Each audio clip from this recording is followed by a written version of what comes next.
గత 2 నెలలుగా భారీగా పెంచినటువంటి విద్యుత్ ఛార్జీలకు వ్యతిరేకంగా వైఎస్ఆర్ కాంగ్రెస్ పార్టీ ప్రజల తరపున పోరాటానికి పిలుపునిచ్చింది. దివంగత ముఖ్యమంత్రి వైఎస్ రాజశేఖర రెడ్డి గారు కూడా 1999లో విద్యుత్ ఛార్జీలు పెంచినప్పుడు మొట్టమొదటిగా విద్యుత్ ఛార్జీల పెంపుకు నిరసనగానే ఆయన హైదరాబాద్లో ఆ రోజు ప్రభుత్వం పైన వ్యతిరేక పోరాటం చేశారు. ఆ పోరాటంలో లాఠీ ఛార్జీలు, కాల్పులు జరిపి అనేక మంది రైతులను చంద్రబాబు నాయుడు ఆ రోజు పుట్టన పెట్టుకున్నారు. మళ్ళీ ఇప్పుడు 2024 ఎన్నికల ముందు ₹1 కూడా విద్యుత్ ఛార్జీలు పెంచము, నాణ్యతమైనటువంటి విద్యుత్తునే అందిస్తాము, పవర్ కట్స్ అనేది లేకుండా చేస్తాము, విద్యుత్ ఛార్జీలు తగ్గిస్తాము అని చెప్పి కూడా మాట్లాడాడు అనేకమైనటువంటి బహిరంగ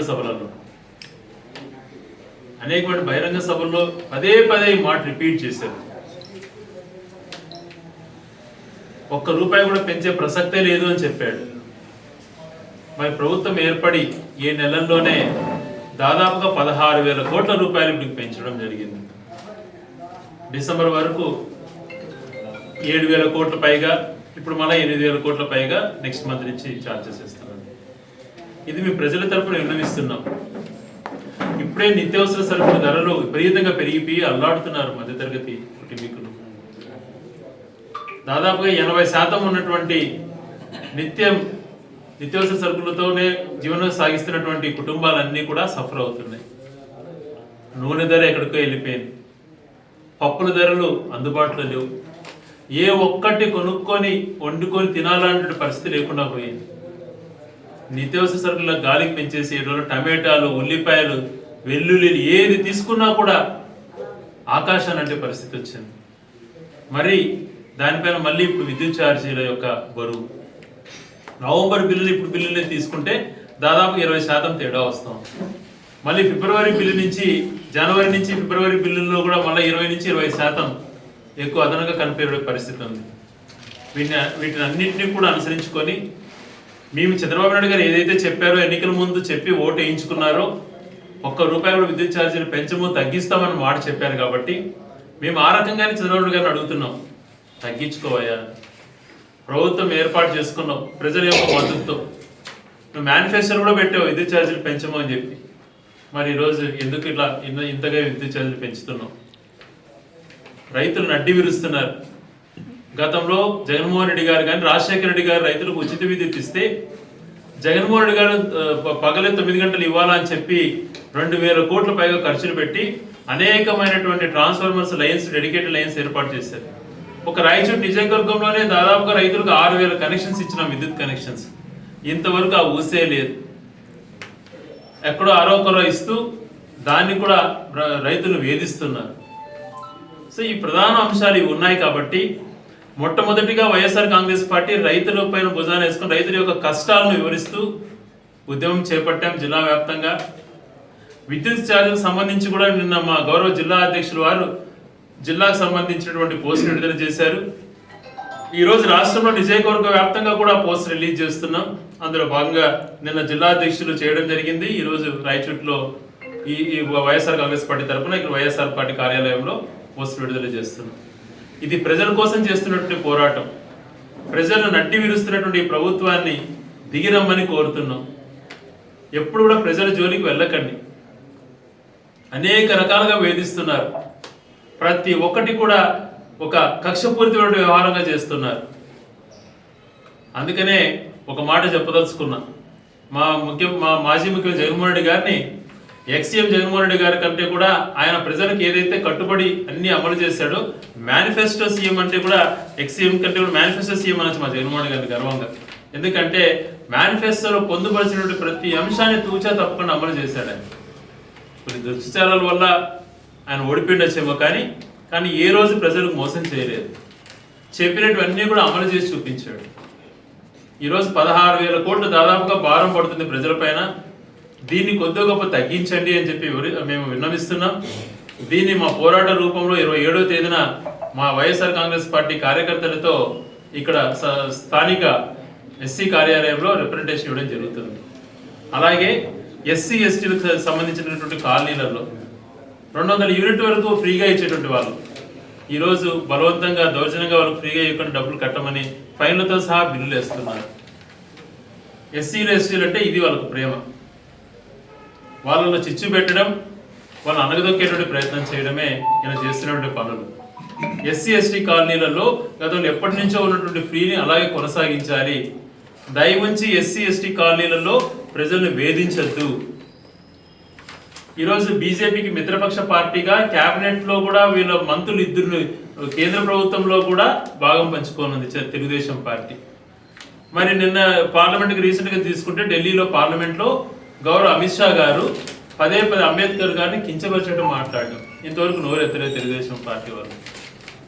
ఒక భాగస్వామ్య పార్టీ వీళ్ళ మద్దతుతో బీజేపీ ప్రభుత్వం కొనసాగుతూ వీళ్ళు క్యాబినెట్ మినిస్టర్లు ఇద్దరు వాళ్ళ క్యాబినెట్ లో కూడా వీళ్ళను దాంట్లో జాయిన్ చేసుకున్నారు. మరి పార్లమెంట్ లో అంత గొప్ప వ్యక్తి అయినటువంటి అంబేద్కర్ గారిని కించపరుస్తూ అవమానపరుస్తూ మాట్లాడితే ఇంతవరకు నోరెత్తని పరిస్థితి. ఇది సమంజసమా? మీకే కదా బాధ్యత ఉండేది. ఎందుకు కనీసం ఇలా ఎందుకు మాట్లాడారు అని వివరణ అడిగేటువంటి పరిస్థితి కూడా లేరు అని అంటే ఎంత భయపడుతున్నారో అర్థమవుతుంది. ఒక పక్క దేశాన్ని తాకట్టు పెట్టారు, మరొక పక్క రాష్ట్రాన్ని తాకట్టు పెట్టారు వీళ్ళ పదవుల కోసం. ఈరోజు వాళ్ళ గురించి ఒక పల్లెత్తి మాట అనడానికి భయపడే పరిస్థితికి ఏర్పరచుకున్నారు వీళ్ళ మద్దతుతో కొనసాగుతూ కూడా. సో మా ముఖ్య ఉద్దేశం 27వ తేదీన పెంచినటువంటి విద్యుత్ ఛార్జీలు తగ్గించాలి. ఏదైతే దాదాపుగా 16,000 కోట్ల భారం వేస్తున్నారో అది వెనక్కి తీసుకోమని మేము డిమాండ్ చేస్తున్నాం. ఎస్సీ ఎస్టీ కాలనీలలో దయవుంచి వాళ్ళు ఇబ్బంది పెట్టకండి. ఏదైతే ముందుగా నుంచి కొనసాగుతుందో దాన్ని కొనసాగించమని మేము తెలియజేస్తున్నాం.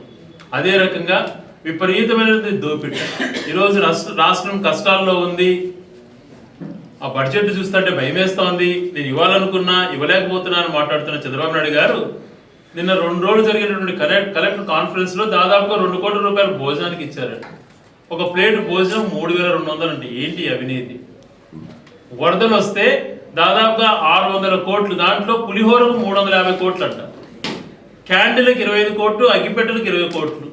ఏంటి ఏది దోపిడీ? ఇలా దోపిడీ చేసుకుంటూ విచ్చలవిడితనంగా చేస్తూ ప్రశ్నిస్తే వాళ్ళని భయభ్రాంతులకు గురి చేయడం, వాళ్ళ కేసులు పెట్టడం ఇవి చేస్తున్నారు.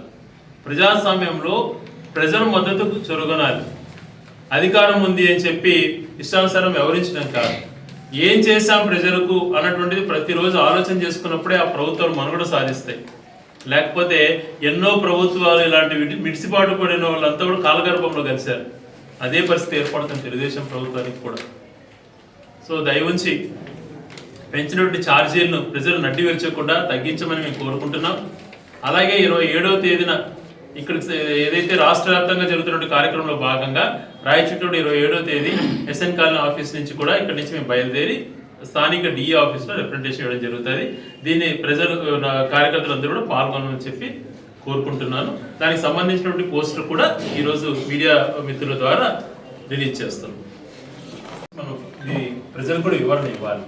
ఒప్పందాలు మా ప్రభుత్వంలో చేసుకున్నాం, కానీ అంటే ఒక పక్కన విండ్ ఎనర్జీ పవన విద్యుత్ సంబంధించి ₹7.70 గత ప్రభుత్వంలో చంద్రబాబు నాయుడు గారు ఎంటర్ చేసుకున్నటువంటి మనకు స్పష్టంగా కనిపించేది. అలాగే సోలార్కి సంబంధించి ₹4.40 చేసుకున్నటువంటి పరిస్థితి ప్రతిదీ కూడా. ఈ మన జగన్మోహన్ రెడ్డి గారు 30 ఏళ్ళ ఒప్పందం కుదుర్చుకొని సెకీ ద్వారా ₹2.49 చేసుకున్నారు. ఎవరు ఎక్కువగా చేసుకున్నట్టు కనిపిస్తోంది మనకు?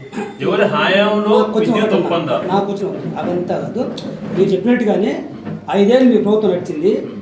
ఏమైతే ఛార్జీలు ఇంతమంది పెరిగాయి, అదే ఒప్పందాల ప్రకారం మీ గవర్నమెంట్ పోయేటప్పుడు మీరు ఏ విధంగా దాన్ని తప్పడతారు? అంటే అలాంటప్పుడు ఏదైతే ఇది ఒక గవర్నమెంట్ ప్రాసెస్ గా ఉన్నప్పుడు గతంలో ఏం చెప్పారు? మేనిఫెస్టో ఎన్నికల బహిరంగ సభలలో, పులివెందులో జరిగినట్టు బహిరంగ సభలో కానీ, కుప్పంలో జరిగిన బహిరంగ సభలో కానీ, మేనిఫెస్టోలో కానీ ఈ ప్రభుత్వము మా ప్రభుత్వం ఏర్పాటు చేసి నన్ను ముఖ్యమంత్రిని చేస్తే ₹1 కూడా నేను పెంచను, తగ్గిస్తాను విద్యుత్ ఛార్జీలు అన్నాడు. ఆయనకు ఒప్పందాలు జరిగినటువంటి విషయం తెలియకుండా మాట్లాడారంటారు.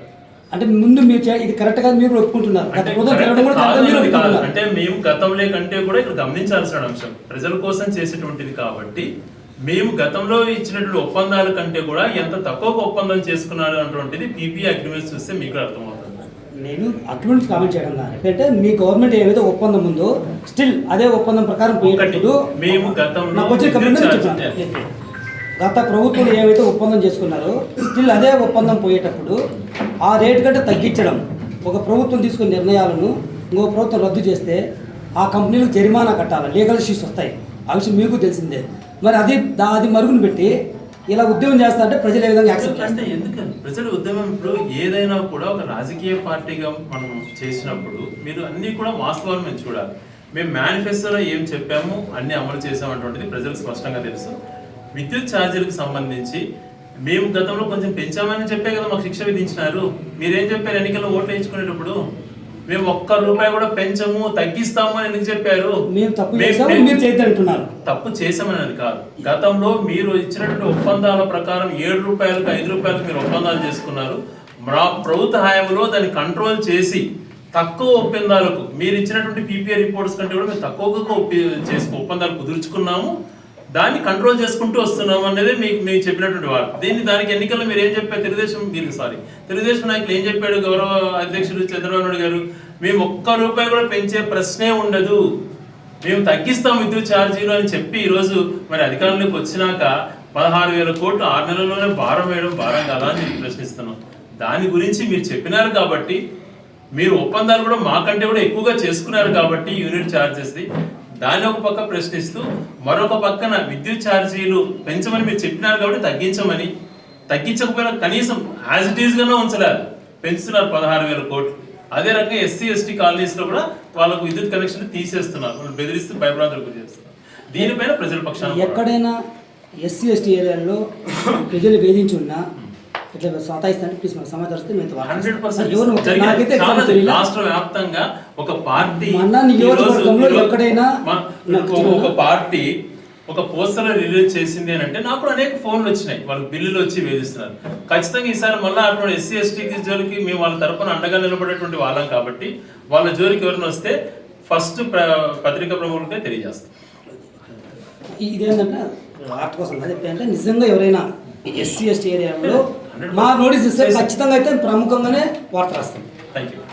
నోటీస్కి వస్తే ఒక మాట చెప్తే నాకు ఎక్కడ వచ్చినా ఒక ఎగ్జాంపుల్ చెప్పినా కూడా నేను వెళ్ళి కేసు తీసుకొని వార్త రాస్తాను. అలాగే దీంతో పాటు వాళ్ళు చెప్పినటువంటి సూపర్ 6 కూడా త్వరగా అమలు చేయాలని చెప్పి డిమాండ్ చేస్తారు. నువ్వు పెట్టుకో.